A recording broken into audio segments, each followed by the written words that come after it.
Hello everyone and welcome back to our channel. In today's video, I'm going to show you how to add filters in Lightroom. If you are new to Lightroom and you don't know how to add filters in your photo, I'm going to show you an easy hack to do it. So without any further ado, let's get into it. At first, open the Lightroom app on your phone.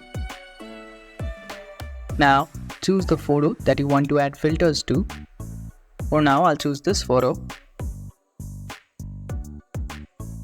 Now, to add filters to your photo, simply click here on this icon, and now you'll be able to access lots of filters for your photo like color, creative, black and white, portrait.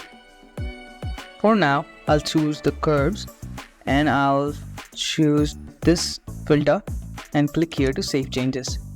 And just like that, we can add filters in our Lightroom photo. If you found this video helpful, don't forget to give this video a thumbs up and subscribe to our channel for more tutorials like this.